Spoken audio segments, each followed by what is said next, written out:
It should come as no secret that using case studies as a builder is the quickest way to build certainty in the minds of prospective clients. Like this allows you to build trust, inspire, and have more chance of getting the projects that you love. The problem a lot of builders face, though, is they don't know if their clients are willing to help and they don't know how to ask them about it. So, in this video, I talk about how to ask your clients so that you can tap into the power of using case study stories in your market.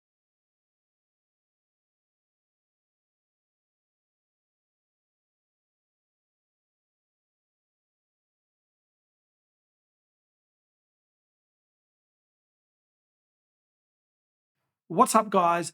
Welcome back to another Light and Lines video. I'm Ben Greaves, and if we haven't met before, I'm an architectural filmmaker and photographer, and I also work closely with builders in the building industry with their marketing content and content strategies. Because many builders, they struggle to build trust with their ideal clients and they're seen as just another builder. I created a 5-step marketing plan for building companies to help you stand out so you can repeatedly land clients and projects that you actually want. So, with that being said, let's get into it and move on to today's video. So, I get a lot of builders when they finish a project, they want to capture it somehow because they've been on this project for 6, 12, or maybe even 18 months or longer, and they just want to be able to remember it somehow. They don't get these other builders that they want to do a case study because they want to advertise their business doing it. But I think a big problem that stops a lot of builders is they don't know how to ask their clients because they kind of feel like they're intruding, and that's it. Like a lot of time when builders come on board with me and I'll start talking about case study stories, the first question that comes back is, well, what's the best way of approaching a client?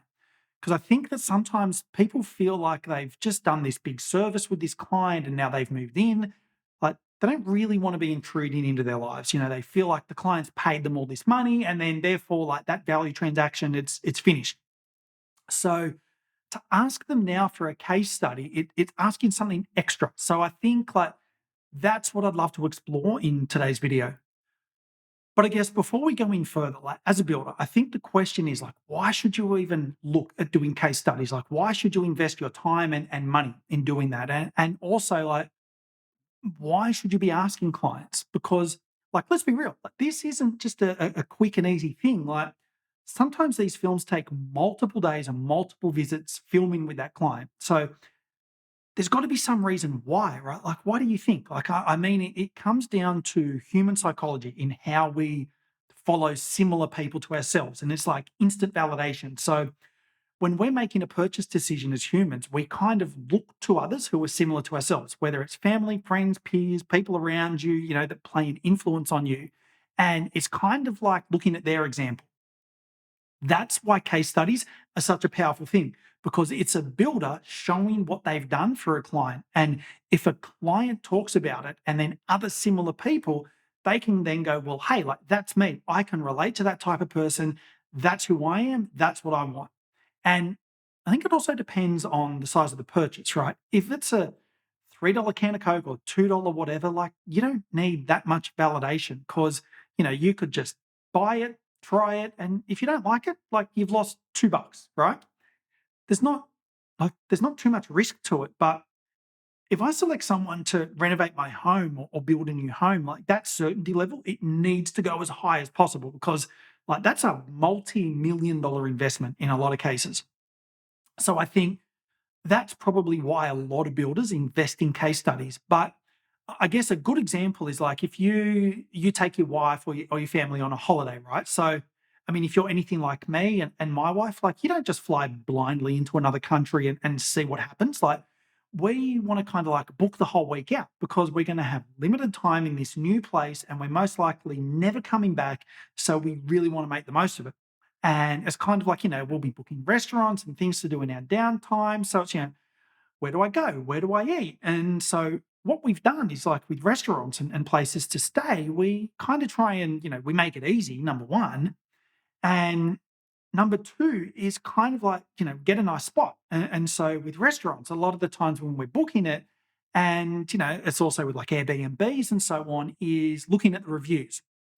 So it's kind of like looking at Google reviews or what people have said about it. And most times, when I'm comparing, if I'm going through it, I'm just thinking from my side, like sometimes I'll see someone with like 6 reviews and they'll be like 4 to 5 stars out of 5. And then there's people with like 300 reviews, 4 to 5 stars. And straight away, I'm like, my mind goes, yeah, that's the place. I'm going with that place because it's got more reviews. And you're just like, man, look at this. Like, why do they have more reviews?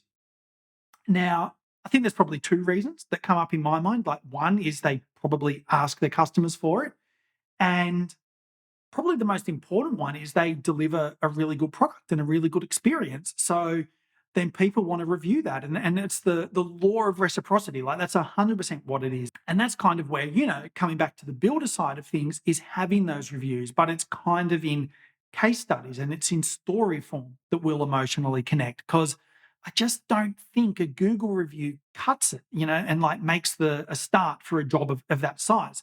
For builders, I mean, like there's a lot going on here. There's people are investing X amount of money with you, and anywhere from a couple of 100,000 to a couple of $1 million. So that purchase decision, like it's a conscious decision. You can't just rely on a few words on Google. Like you need something deeper than that. So I think that's probably why case studies are so popular amongst the builders that I work with and why they love doing it.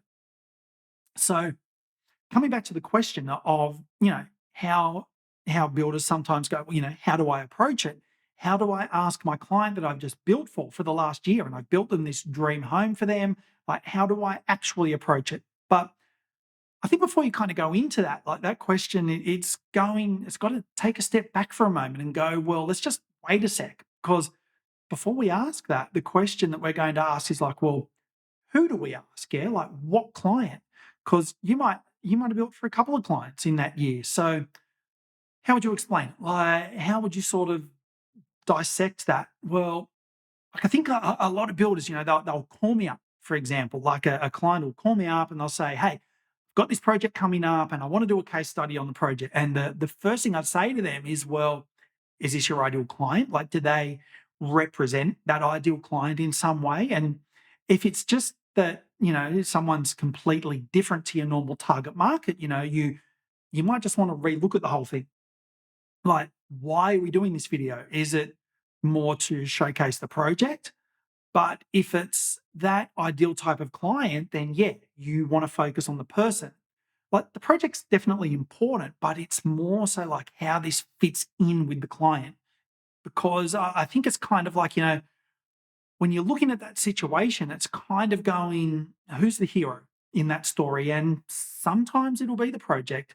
It's like your dream project and it's the biggest project that you've ever done. But sometimes it's not the project at all. And you're like, man, this project, like it's not anything like I want to put out there. It might not be the right style of build or something, and it might not exactly be the right size that you want to put out there because you might be aiming for like, your 800,000 or $1 million new homes, for example, but now you've gone and done like a 400-500 grand project, for example, and vice versa as well. Because yeah, I mean, I've got a lot of clients that have gone up to like a higher end project bracket, and they've said, they found themselves like their business was better suited to that mid range. So it's almost like you do get that luxury project and go, well, am I going to get more of them? Do I want to get more of them? What do I need to show? Or do I just focus on that mid range and show and tell that story, right? And every build's different. And that's kind of like the cool thing. It doesn't mean because you're building a $1 million home that that's going to be the best thing. The best thing could be 100, 200, or 300 grand. It depends on your business model. But coming back to that thing of going, okay, cool. Well, when I'm selecting what client to do this on, like, yeah, if the project's not that amazing, but you go, you know what? The people that I worked with, they were just like such nice people to work with. I really enjoyed working with them, but also they were like the top people that you want to get in the future, then it's a go. That's where, well, that's where the hero lies in that story. We don't necessarily have to do the case study on the project so much, but it's on the experience in that story from that client. And I mean, you do still show the project and the finished project, and maybe a little bit of the build, but I I think there's too much emphasis on the build amongst builders, especially right now. I mean, everyone, and I mean everyone, is showing the build and showing the work, and it's all the same. Like, there's nothing there to really grab that ideal client's attention for them to really connect with you. And it's just a lot of the time some ADD type of content that really says nothing. So a lot of my clients, they'll say, I need to build, like, this is the part of the build, I want to capture and show how busy it is and all that kind of stuff, which, like, I think is good to some degree. But I think at the end of the day, the client story is the most important. The finished home is just a byproduct. It's the transformation in their life that's important. Secondly, is the finished project, because, like, that's where they're going to live. Like, they're not going to be living in a building site. So showing the building site, like, I've got to ask, like, why do we show that? And I do personally show that, and I film a lot of that, but that's a different video for a completely different reason. So yeah, like, what kind of clients do you ask? So, well, I think this is definitely someone where, you've felt like you've solved the problem for them, like that their lives are better off because of you and because of what you were able to help them with. So it's looking at those clients and going, did they have some sort of desire before they came to us?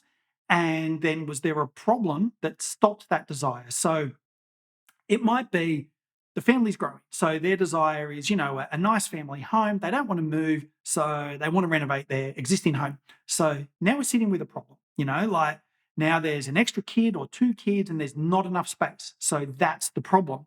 And it causes a lot of other problems as well. If you're going to ask your clients why, like, you get the five whys, then you'll get to the root problems. Like, oh, now it's like, the people, they're all yelling at each other. We're tripping over each other all the time. There's not enough room. So you can come in as a builder and extend their home, and you can fix that problem of it being too small. And that actually solves a lot of other problems too. And I think those case studies are the most powerful, because these people, you've genuinely helped them with their life. And I think there's a lot of power in that, rather than just showing the project. Like, we get it. It's nice. It's going to look nice. If you've used new stuff, if it's modern, it's going to be visually appealing. Like, it's pretty hard to build a bad looking home, but I see a lot of other builders that I don't help, and all they put out is product, product, product, right? And there's nothing deeper for people to really emotionally connect with, or resonate with. And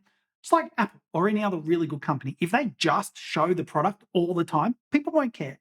And it's the stories that they buy into. So, on that topic, how do people make buying decisions? And, what really makes them act and do something? Well, I mean, look, that's a really, like, deep topic, but I think, just to stay on track with this particular topic, the one reason is people don't like to take big risks. So they'll look at others that have done it before, and they'll say, like, they were able to get what they want. Like, maybe it was a renovation or an extension or a new home from this builder. Like, if they could get what they want, then maybe I can too. So they want that validation, and that is priceless. I mean, you can invest a large sum of money into doing a case study, and it'll just always give you a return, because it's always going to be there. you know you help those clients, and it's a moment in time that you've captured, and you've captured it well, and it's video that keeps giving back. You spend the money once, and over time it's going to make you far more money than it cost you to create. So yeah, I mean, look, here's one thing that comes up a lot. Like, what would I say to a builder that's maybe, like, book solid ahead of time? The pipeline for the next 2 years is strong. They just keep getting people, like, referring people through, and it's just everything's looking great, and everything's going great for them. Why would someone like that still need or require case studies to validate? Because I know that's one thing, right? Like, you might be booked out and everything, and you've got all this pipeline ahead of you, and you've always got clients coming in. But let's, like, ignore for the moment that 2 years in the pipeline, like, it's really just two projects. And if one of those falls over, then, like, you're hinging on one. But from my experience, from what I've found, is when you've got that, but you've got case studies, and those clients that have already booked with you, like, they might already be signed up, that, or you might have already started to build.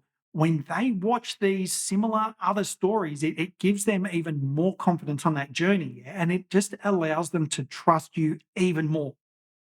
Because one of the big problems is, a client spending a million bucks or 500 grand or whatever it is, is being able to trust. Like I said before, it's being able to trust the other side. And the more that you can increase that trust over time, the better. Yeah. And it's not just about getting more projects. It's the whole, I mean, look at this. I have a lot of catch-ups with my builders because, I see them so regularly. And one pet peeve that they hate is when clients come on site unannounced. But you've got to ask the question, like, why do they do that? Why do they want to come on site? It's because they want to make sure that everything's in line with what they want at the end of the day. They want to make sure that the process and their project's progressing. And what that means is there's a certain level of distrust there. If they 100% undoubtedly trusted you, they wouldn't for a moment feel the need to just show up unannounced. So that's kind of like what I'm saying, right? So case studies will, hopefully help with situations like that because if that person goes, okay, well, if the client you're building for watches one of your case studies and the case study shows, what the builder's done, surely that should make the person, the client, more at ease, right? So at the end of the day, how do you ask a client? I think the biggest thing is to look at the people that you've built for in the last couple of years and go, okay, maybe people who said thanks to you, whether it's been through like a gift or a review, whether it's been Facebook or Google, Instagram, whatever, or maybe just another way where they've said to you over the phone, like, thank you so much, Mark, for building and creating this dream home for us. But then sometimes like you might not have that client. You might have a client in mind that's like, man, this client would be fantastic for a case study. Like they fit the picture, but they haven't really like said thanks or they haven't really been over the moon about it. And a lot of times builders are like, yeah, I don't want to ask them because they didn't seem like they were super into it for whatever reason. Sometimes it can come back to their personality. It can come back to them as a person. Maybe they're like so thankful inside, but they don't know how to express it to you as the builder. And what I've found in the past is every time we've got a situation like that and the builder goes and asks that client, they'll come back and they'll be like, yeah, like no worries. I want to do this. This is awesome. Like I'd love to be a part of it. And it turns out to be like such a good story as well. There's been honestly like maybe out of 100%, it's been like 2% that maybe you'll have 2% that says no. And the only reason why is whether they're very private people or they're people, they can't be out there, for business or public or whatever reasons, it always seems to work out. And you can ask yourself, but why? Like, why would they say yes to you when they've already paid you all this money? Like the big thing is, like, you've just built in their dream family home, or it's a little renovation or whatever. Let's not forget about the whole spectrum. You've just done this big job for them, and for them, like as human beings, when someone does something for you, it's just how we are. We want to give something back. It's reciprocity. And sometimes, yeah, that's through the money exchange that happens, but sometimes it's just like they want to be able to pay you back in a way that's not financial, yeah, but they don't know how. And when you come in and you ask them this question, like, hey, when we were talking about how to capture this project, the idea of a client case study came up, and it's something I've always loved the idea of. And when we thought about that, we thought of you first off because we were like, man, we'd love to help you.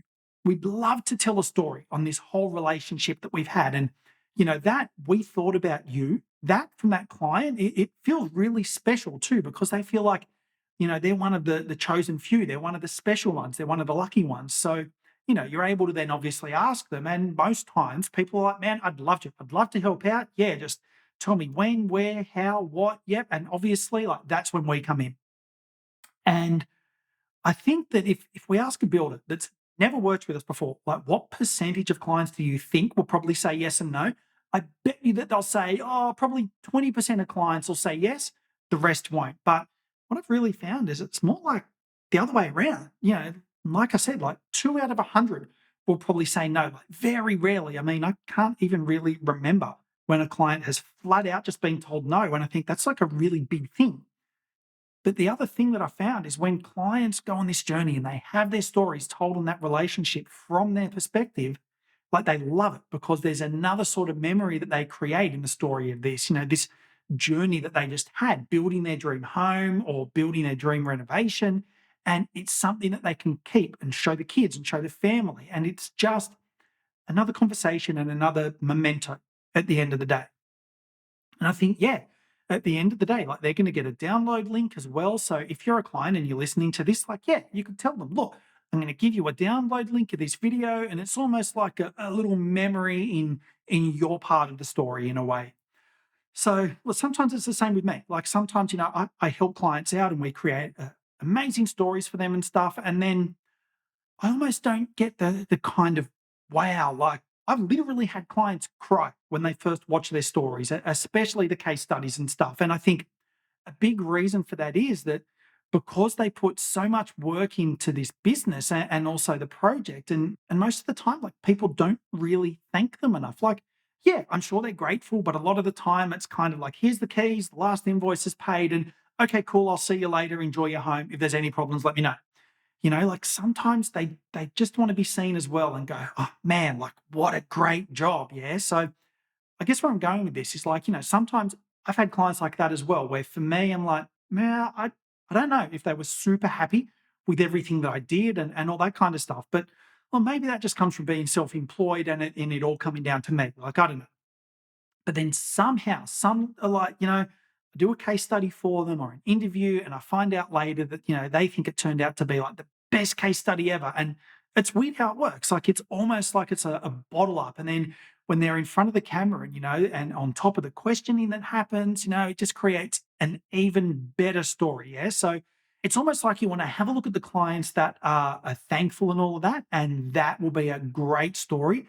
But also the ones that you're not really 100% sure of, yeah? Because, yeah, it might surprise you. That might be the best case study that you'll ever find because in their minds, they might be thinking that everybody else is thanking the builder and the builder knows, that they do a great job and they always do and they always have done and they just assume it. So this kind of like gives them the opportunity to talk and to hear their side of the story and their whole experience. But with that, a lot of times clients would be like, they're creating a case study and they're like, oh, look, I've got 10 clients in mind, but I don't know who to do. They think it's only going to be creating like one case study. Whereas, like, if you really look at it, businesses that have a lot of validation, that have a lot of different people talking about it, that percentage of success, it just gets a lot higher. And I definitely say that's important. I mean, I guess again, from a human psychological point of view, you want to make sure that it's not just one client, this builder help. Like there's multiple clients. And I think it's definitely like the numbers really do speak a lot, and that's why I encourage them as much as I do. And I do case studies for my own business because I use them in my own sales pipeline and it really helps the business a lot. But then there's a whole other dimension to this thing that when you do case studies, you obviously like you want to focus on your core target market, but then within that core target market, you want to focus on like the different personalities and also the different problems that you solve. Because that all, those different stories will all speak differently to different people. Okay. So for example, let's say your target market is like professionals or, people that own their own businesses. Okay. I mean, we can go into this whole niche thing and target marketing, and that's a whole other topic. But let's say you help business people. On one hand, you might have a business person that's like a bachelor, they're not married, no kids, nothing. And then on the other side, you've got a business person that's married, they've got a wife, a couple of kids, and it looks completely different, but they're both business people. If you create stories on both of those, the story with the most impact is going to be dependent on who's watching that story. There's not necessarily going to be a better story. It's going to, it's not necessarily going to be the one with the family. It's the one that's from that client's perspective or perspective, the business person married with kids is going to resonate better with that one, and the unmarried person will probably resonate better with that one. That's why you want to cover a lot of different case studies based on your target market, their personalities, what their desire is, and what problems you solve for them. So it's kind of like the holiday example I gave. The last holiday my wife booked, when she was booking it, she was kind of looking at, the Airbnbs, the locations that we're going to stay, and the restaurants, but also going, I think it's another similar thing is to kind of looking at the reviews and how lately those reviews have been done. Because, there's been places that I've seen where they've got a lot of reviews, but the last one was like 2 years ago was the last one. Whereas if you look at them, you're probably going to pay more attention to the places where that last review was like a week ago. So, how regularly you do these definitely comes into play as well, and how much you focus on it. Like I remember back in the day, in the very early days of my business, when I was looking at an accounting software to try and work out, what I wanted to use for invoicing and keeping track of payments and all that stuff. Now, you can imagine that accounting and software like that, they speak numbers. They don't really talk layman's terms. And one thing that I found at the company that I ultimately decided with was they specifically spoke about self employed people and specifically spoke about photographers and creative people. So they kind of like broke it up into different industries. So they kind of had like your financial sector, your legal sector, hospitality, and a creative sector. And I'm essentially a creative marketing person. And straight away, like I went in and I went down that route. And it had photos of people like me, and they looked like me, they talked my language, and they had my desire and my problems as well. And it had a couple of case studies, and I remember they did this really, really well. I mean, the great thing with builders is like, you guys don't have to cover all these different target markets. Like builders are pretty lucky in this respect. But when it came to this software, a lot of different industries can use it. And I remember there were like hospitality, creative, professional, like all these different kinds of verticals and different industries. And then within each vertical, they had multiple different case studies as well. And I watched quite a few of them from all different industries. And while some of those industries, like I didn't really relate to, like I didn't even watch the hospitality ones, if they didn't have a wide range, if they only had ones that I didn't relate to, I probably would have looked around elsewhere and I probably would have gone with someone else. So yeah, the decision making process, like it would have been a lot longer. Now, years later, like I think it's been 7 years and I'm still using them. And that shows you a lot. But I think a big point here is when you create a case study, you actually help the decision making of a prospective client. Now, I'm not saying that you're going to necessarily get more clients. Like some of these case studies are there to disqualify people as well and to have some certain people decide not to work with you. But okay, so why would you want to do that? Why would you want to disqualify some people? And I've asked a lot of guys this, and I guess time was a big topic with a lot of builders. They want to eliminate people that are time wasters. I mean, it's not just wasting time, but it's wasting a lot of resources, we're wasting a lot of money, especially when you're doing a quote. Like if you're doing free quotes and all that kind of stuff. Like I know that a lot of builders are moving more towards paid quotes nowadays, but yeah, it's sucking up a lot of resources. And what that means is it's cost a lot of opportunity. So while you're busy with the time wasted here, you could have been spending that time like working on the business or getting a new prospect. So a case study, I believe, should be made in such a way that it doesn't just say how amazing the builder is all the time. That's kind of like the problem with testimonial videos. A testimonial video and a case study video are two very, very different things because if you go and have a look around, like I look at some builders that I don't do their videos, right? And if I go and watch a client story that they present, it's normally in the form of like, oh yeah, ABC company was so amazing. They built a house and like, yeah, we can't thank him enough. And they were on time. And oh, I love the quality and it's so amazing. It's always this like positive stuff about it. And that's okay, but it just doesn't connect. And I think it like kind of does a job, which is awesome, but it doesn't like, look, it's better than nothing. But I think there's a downside to it as well because it doesn't help people. It doesn't help disqualify people. And I think that's a really, really big thing. I think businesses should look more, it's not just about gaining awareness for your business and getting everyone to desire what you have. Like, have something real, have something vulnerable. So, what do I mean by that? So, like these case studies should be, I mean, you should be pretty certain about your particular type of market as a builder. And then that leads you to what type of case studies you create, which means then if someone watches a case study, they go, man, you know what? That's not me. Like that's not me. I'm like in a little unit and I want to renovate the bathroom or the kitchen, but this guy's doing these massive architectural luxury homes and they should disconnect. They should disqualify themselves if that makes sense. Whereas most testimonials, like it's just about the building and how good it was, yeah, and maybe like a little bit of the project. So, okay, what would I say to people who are out there? You're listening to this, and you're considering it, and you're thinking like, how do I take this step? Maybe you're at a point where you've got it in the distance to create these kinds of stories for your business.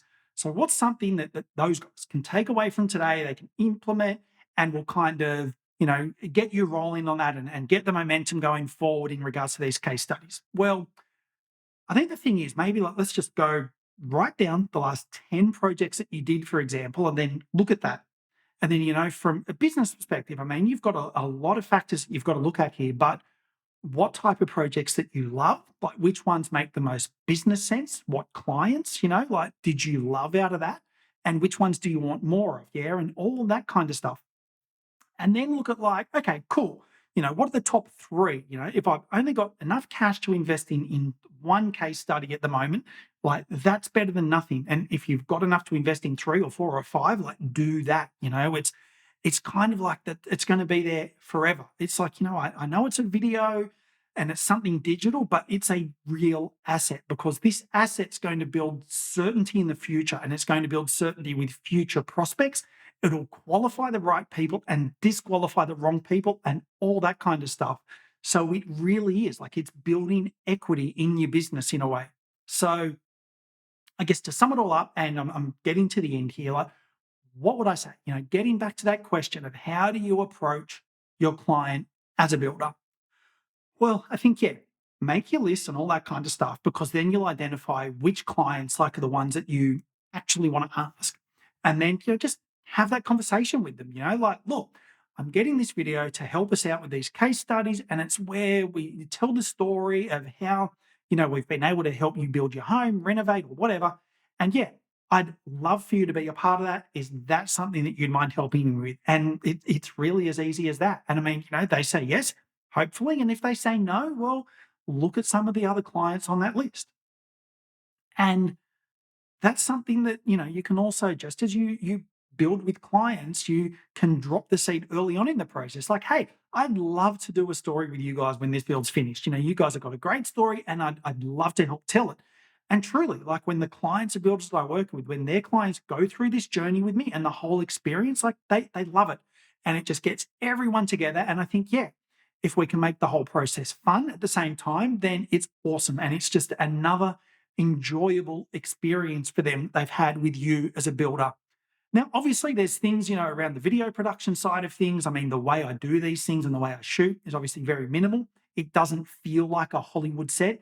It doesn't take too much time. I mean, I've honed this thing in. I've honed in this whole process. So I'm going in and I'm like, hey, look, I'm going to be very respectful of these people and their time that they're giving us.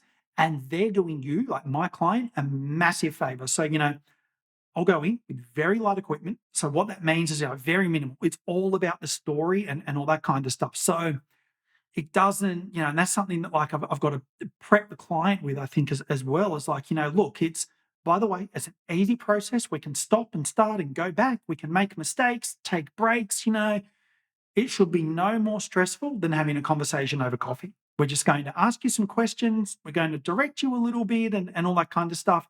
There's nothing for you to worry about.